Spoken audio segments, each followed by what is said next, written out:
Okay, discussion regarding personnel policy, section 7.725, use of town equipment. I have had a ton of complaints. We have a dump truck dropping gravel off at people's places. We have skidsters being used. We have What? skidsters being used.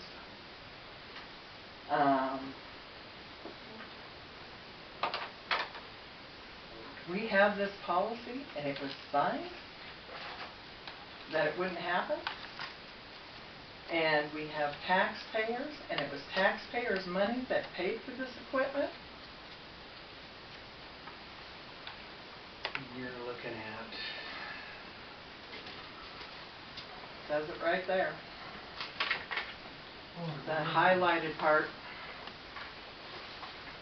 Use of town equipment.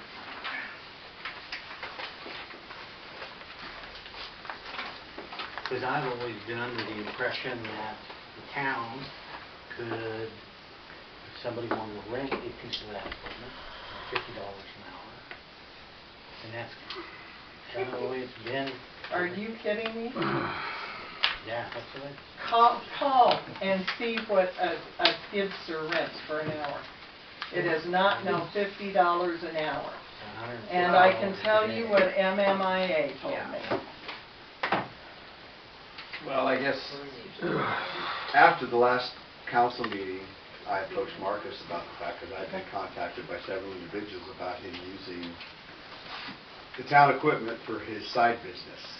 And he told me that he had permission to use the equipment and that he was paying rental on it. I checked in, and there has never been any rental money paid, any at all. And I guess the issue that I have is that he's got 40+ hours in a week, but yet during the week I see and have been told and had pictures sent to me of him doing concrete work. So I guess my question is how is he getting 40 hours a week in plus and still doing concrete business on the side using town equipment, which it clearly states he cannot do. I also had another individual say he stopped by the shop one day and Marcus and I'm assuming it was Matthew were out building in the shop during the day, building something to do with Nate show at the building show that he was going to for his side business. Okay. Here's what Jim Bradley sent out of MMIA. Hold on here, I gotta go back here.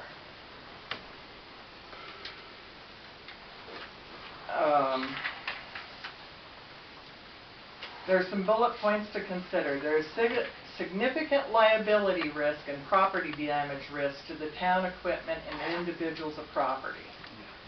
A, year 2015, 2016, Stillwater County, Montana employees charged and convicted of theft arising out of use of public equipment for personal and private purposes. Essentially, the equipment is paid for by the taxpayers and is understood to be used solely for municipal purposes. B, city lease rent equipment. Best option is to avoid this practice entirely due to uncontrollable risk. Town will need to ensure equipment is properly maintained before and after it is rented. Damaged parts need to be replaced prior to subsequent renting in order to prevent injury to the next customer and or employee. The town will need to ensure the user is properly trained, qualified to operate machinery, is CDL or special operator's license or certification required. Contract agreement will need to include hold harmless indemnification language for all claims arising out of public-owned equipment. Contract should require the leaser or renter to carry liability coverage protecting the interest of the town for all claims arising out of public-owned equipment. The town should consider whether repair or replacement cost to the taxpayers would be expedited due to additional wear and tear of the city and town-owned leased rented equipment. contract should be in place to transfer all liability and use of machinery to the renter. Contract should include wording and statements to the renter. Goes on down with that. Will taxpayers have a vote on allowing this practice? Do they know it occurs? The equipment is owned by the municipality and the taxpayers. Will equipment's lifespan be compromised if used for non-municipal operations? How will the town verify rented equipment is appropriate for the work and the renter is using it for? Allowing municipal employees, elected officials, to use municipal equipment in personal or business operations can bring the town into a situation that can significantly legal consequences. Are taxpayers on board with this exposure? Are they willing to pay higher cost averages resulting from liability claims and lawsuit operations that have nothing to do with the town? The following excerpt memorandum and coverage is a liability program, defines coverage of the party, and it goes on down. Here's the other deal with this whole deal. We discussed this when it came up about the cop car, and the cop car is wrecked. And it was, well, it just quit steering.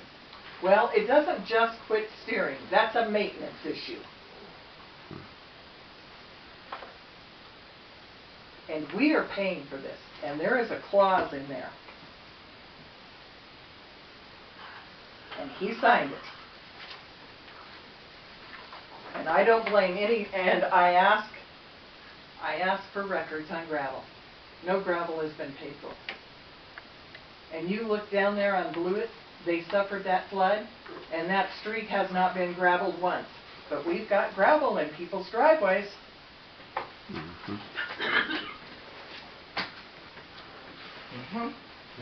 I got a little bit here. Yes, Joe.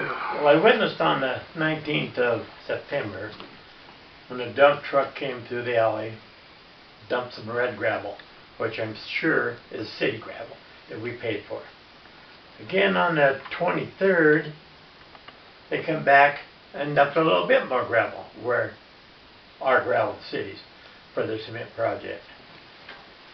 On October 7th, they came through the alley again to the dump truck and dumped some fill dirt to put along their cement with the city truck.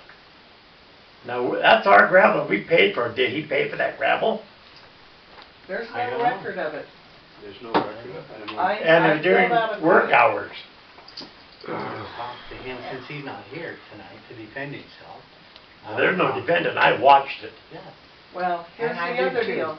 She watched, and I drove around the block, and he's got the city truck parked there, and he's in the back doing cement. Yes. Technically, I mean, my honest opinion, it states it right on the end of the thing, termination. Yeah. I mean, this is called theft of services. Yeah. He worked for the town, and basically it's called double dipping. He's getting paid by the town, he's also doing his side business on the town's dollar. He's using town equipment, and he was very important a couple of meetings ago to point out that rule policy. Boy, it's in that, following that rule, in our handbook policy. He was very apt to point that out. Well, here it is, in the handbook policy, it's right there, black and white. And Well, we'll talk to him about it. And there is no rental agreement in the office. I don't feel that there's a talking should be done. I feel that he should be terminated, Yep. Absolutely. Absolutely. in my honest opinion. Yeah. I mean, he's theft of services. He's basically stealing from all this, not to